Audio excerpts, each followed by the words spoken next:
Are you a professional woman who wants to create passive income streams and financial freedom through real estate investing? Join us here on Real Estate Investor Goddesses, hosted by Monick Halm. Listen to women who are rocking it in real estate investments as they share their stories of success, failures, and best advice in real estate investing. Start creating real wealth through real estate. Tune in today. Here's your host, real estate investor, syndicator, and developer, Monick Halm. Welcome to the Real Estate Investor Goddesses podcast. I'm your host, Monick Halm, and on this show, I interview badass real estate investor goddesses, women that are crushing it in the real estate investing space. And I'm super excited to have with me today Nancy Chillag, who is a former attorney, CPA, real estate broker, and she had her own law firm for over 25 years and retired in 2013. God bless her. I was telling her how I could I did law for 10 very, very long years. I'm so happy to be out. She actually liked it. She has always invested in real estate, but after retiring from the practice of law, she dove in full time into this passion. She's the founder and CEO of Primary Home Solutions, a company that buys, renovates, and sells houses, and 23rd Street Investors, a company that helps people passively invest in commercial real estate so they can retire early, spend more time with their kids, and have a more secure financial future. I'm very excited to have her with us. Welcome, Nancy. Well, thank you. I'm glad to be here. It's great seeing you again. Likewise. Yeah, we first met on a cruise for real estate investors a few years ago. Mm-hmm. And it's really fun that we're able to have this conversation now. Absolutely. So tell us how you got started in real estate investing. Well, when I first graduated from law school, I was working in San Francisco, and I had lunch with a friend of mine, and we started talking about real estate. And all of a sudden she gets up, she runs outside to one of those kiosks that they used to have that advertised real estate for sale, because there was no online service at that time. And brought back in this thing, and we flipped through it, and we found a 5-unit Victorian in San Francisco, and just thought, wow, it'd be cool to own that. And it was seller financing, and we had no idea what we were doing. And we bought it. And we managed it for 4 years and then sold it and, quadrupled our money. Nice. It was great. And I never looked back. I just got bitten by the real estate bug at that point, and I just kept going. That's amazing. I wish I'd had a friend who was like, here's a book, let's do this. And I think that if I knew then what I know now, I may not have done it. Because you don't think about all the horror stories that can happen, and you just got to do it. Yeah. Before we started rolling, we were talking a little bit about horror stories. So I normally, I always like to ask, like, what was your biggest mistake and what did you learn from it? But before I do that, I'd love to hear, like, what was your biggest horror story? And it might be the same answer, but what was one of the big horror stories? Well, I had one where I was evicting a tenant. I've got so many horror stories having done this for, over 30 years. But I was evicting a tenant, and during the eviction process, they stopped paying their utilities, and it was winter, and they ripped out all the kitchen cabinets and burned them in the fireplace for heat. Oh my gosh. That was something to walk into after we got them out. Oh my gosh. And I actually have one going now, which is a horror story. I bought it. I'm flipping a house, and I took it with the tenant in there. And the reason I usually don't do that, but I got a much better price on it because the tenant was in there. Well, when I evicted him, he came back and he ripped out the well, because it's a property that gets their water from a well. And so he ripped up the well, and he cut down a 30-year-old oak tree, came in the middle of the night and just slashed it. And it's just like, really? So those things happen. They do happen. I definitely have my horror stories, but I don't want to scare people who are listening and going, so why are you doing this if that's so crazy? So what's your answer? Why are you doing this?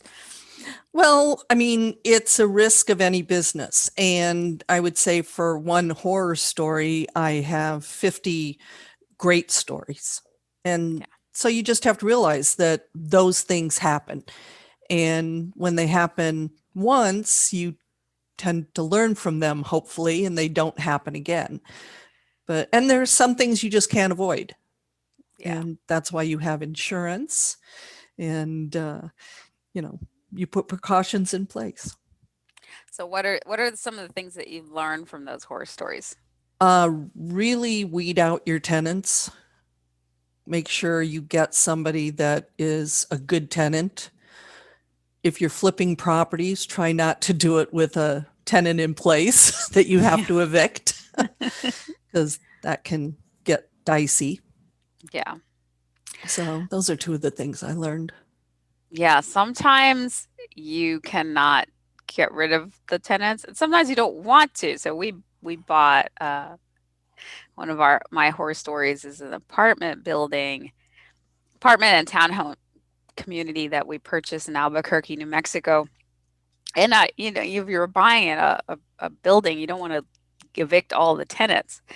Though there were tenants that were quite it was quite the facility. So the day before we closed, there was a drive-by shooting at the property. So one of not even yeah one of the maintenance guys were shot, and then we Wow. had then they came back and had another drive-by shoot. No, thankfully nobody was hurt then, but there were bullet holes in the walls. And then we had two fires at that property. We had a tenant that put a gun on like put a gun on one of our property managers. We had the Oh, we had people break in.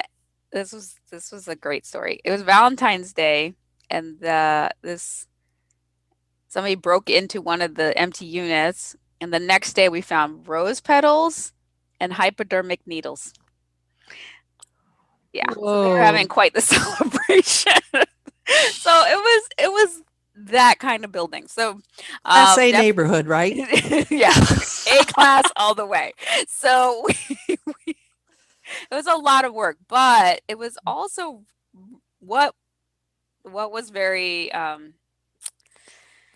I guess satisfying about it was after months of changing out bad tenants, putting in new ones, doing a lot of work to fix it up and make it a nice, safe, secure place. Coming to visit and having the tenants say, "Hey, you're the owner. I can have I'm so happy with the changes you've made. My kids are now able to play outside in the courtyard. Never felt safe with them playing outside before, and now they can play outside." Oh, Somebody that's else great. came like, "I'm having my mom move into that empty apartment over there because I love it here now." And so that made it worth it. But whoa, See, those are the good stories that come out of the horror there's stories. the good stories that come out of the horror stories. But boy, was it a I horror had a story before that. duplex. I had a duplex I was buying, and about 2 days before close of escrow, I got a call from the neighbor because I always give them, my cards and say, call me if there's ever an issue. And she called me and said, I hate to tell you this, but your house is on fire. I go, what? I immediately called the escrow company and said, hold the sale. And it turns out that the garage got burned down, but it was a separate structure. So it didn't hurt the house at all. But I was able to negotiate a reduction in the sales price for more than twice of what it cost me to rebuild the garage. Nice. So that was good. Yeah. There are all sorts of things. So It's a very predictable business, it's but never boring. it's not boring, but it can be very rewarding. So what are you most proud of? My daughters. Oh, you're talking real estate? You can talk. Growing up, my daughters were just like not into real estate at all. And they're sort of coming around. And actually, my oldest daughter has now just sold a duplex that her and her husband bought 2 years ago. And because the market in Tucson is doing so well, they were able to make a great profit in just 2 years. So Nice. I think they're hooked a bit. Yeah, they got the bug. Yeah. Yeah, I hope to get my daughters when they're older investing too. So it's wonderful to be able to share that. Uh, and you've been doing this successfully for over 30 years. What do you attribute your success? I think my tenacity and my drive, um, normally when I set a goal, I just go for it. And there are obstacles. And if you let the obstacles get in your way and stop you, then you never get to your goal. So I think that's what I mostly attribute my success to, Yeah, that's great. and learning from past mistakes.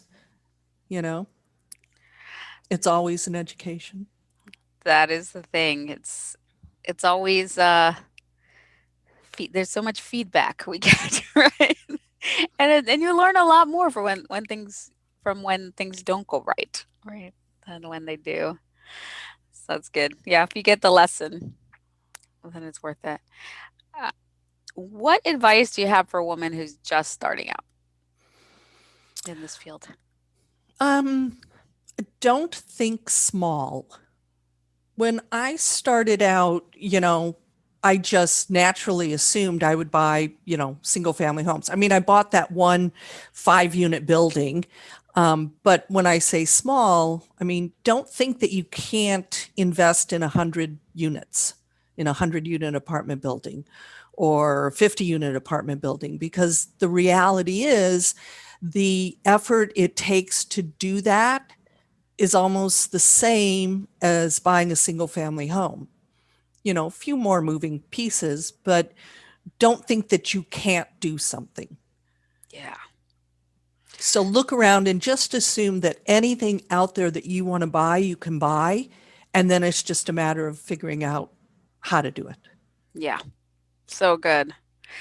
I think I think a lot of people have, and I had that too. It's kind of like the monopoly game theory of how you have to invest. Like first you need a little greenhouse, then you need another little greenhouse, then you need another little when you have enough little greenhouses, then you can get the red hotel, right?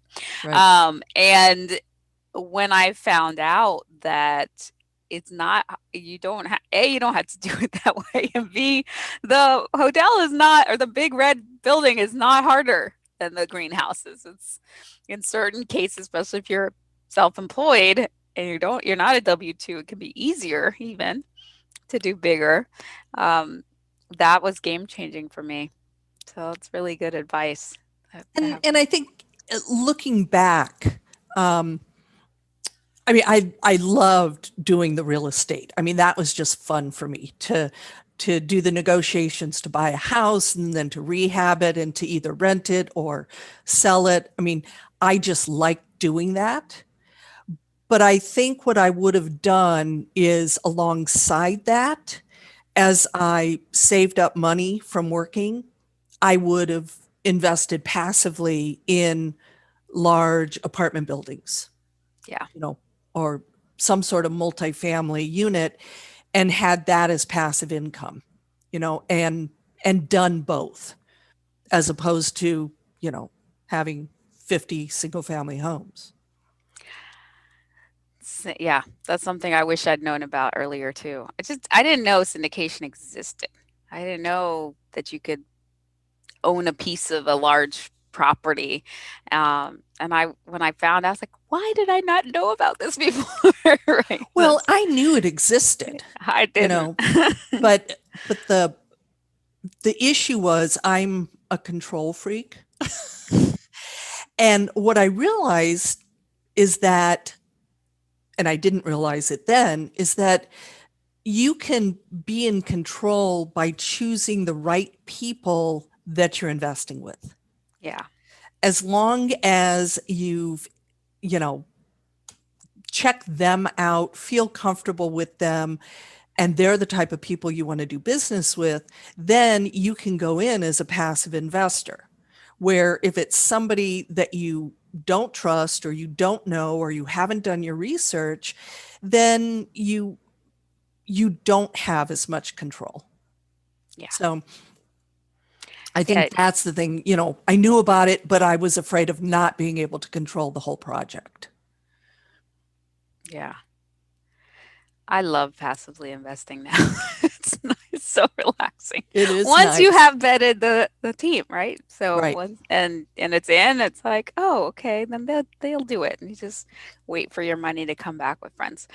So and we're both active syndicators too, so we're on the active side as well. But I have money, mostly my retirement funds and passive deals.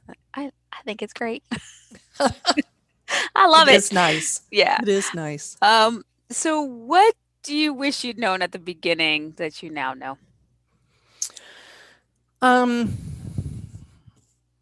I don't know if it's so much no, but I think what I would have done was started investing for cash flow right away as opposed to appreciation. So appreciation is great, but you can't really count on it. And my attitude when I started investing was, well, I'm making this great money as an attorney. I really don't need passive income. So therefore, I'm going to invest for appreciation. Well, that can come back to bite you if you've gone through, the 2008 meltdown. It's like, well, what happened to all that appreciation? I mean, and fortunately, we actually bought smart at that time, and we're able to weather through that. But I think if I were starting out again, I would buy for cash flow, even though I don't need the cash flow, because it's really tax-free income, Yeah, because of the depreciation. And knowing that you've replaced your salary, then if you want to go part-time or you want to quit altogether or you just want more income, it's great. Takes a lot of pressure off. And I think that's what I would have done. that's great. Yeah, I started investing in California too, and also partly because I didn't realize at the beginning that you didn't have to invest where you lived. So in an expensive market like LA, I was just thrilled when I didn't lose money on my properties.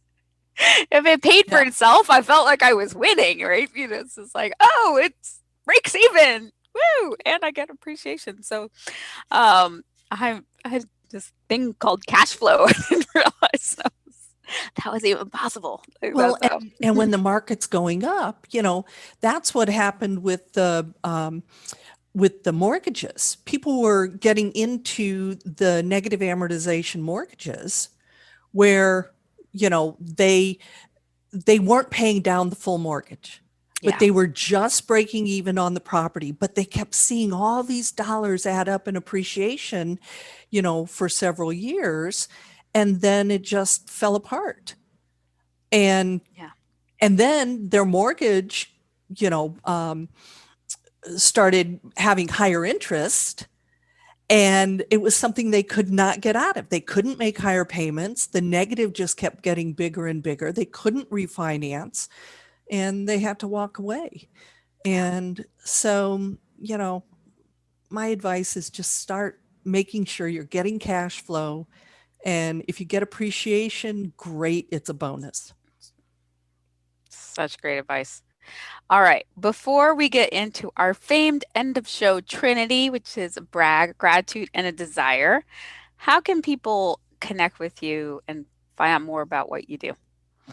Well, they can go to my website at 23rdstreetinvestors.com and read about our company, how we operate, find out more about me and my advisory team and my partner, and take a look at, sample of our portfolio. They can download my free ebook about why real estate investing is right for you. And they can get in touch with me there. 23rdstreetinvestors.com. Fantastic. All right. So now it's time for our Trinity. What are you celebrating right now? What's your brag? Well, a few months ago, I kicked off my own podcast, and so I'm pretty happy about that. Most of the episodes are just me giving real estate advice to new investors, or at least investors new to syndications. So I'm pretty happy with that, and I'm starting to sprinkle in interviews, and would love to have you as a guest one day. My pleasure, and well bragged. What's the name of your podcast? It's called The Artful Investor. The Artful Investor. Amazing. And what's one thing you're grateful for? I'm grateful that people trust me with their money. As a lawyer, it takes years to develop that trust with clients. And, then once you have that trust, they never leave you. And I'm glad that a lot of that has come over to the syndication side, that people are willing to trust me with their hard-earned money to invest it wisely for them in syndications that I'm working on. Beautiful. And last but not least, what is one desire? To be able to travel again. Oh, this COVID thing has just, I'm so done. And I can't wait to get on a plane and go to Italy. Nice. Well, so shall your desire be, or so much better than you can imagine. And thank you so much. This was great. Y'all, you can connect with Nancy at 23rdstreetinvestors.com. You can connect with me at reigoddesses.com. If you're interested in finding out about our passive investing opportunities, go and click on Investor Club. Join our free Investor Club to get on the list to find out about our opportunities. And subscribe and like, and if you found value here, please share this episode with a friend and join us next time for another Real Estate Investor Goddesses podcast interview. Thanks, and bye-bye. Bye. Thank you. You have just listened to another episode of Real Estate Investor Goddesses, a show dedicated to sharing stories of women creating real wealth through real estate. If you found value on what you just heard, feel free to share with your friends. Visit us at reigoddesses.com to learn more about our programs and live events, as well as to access other resources. Until next time.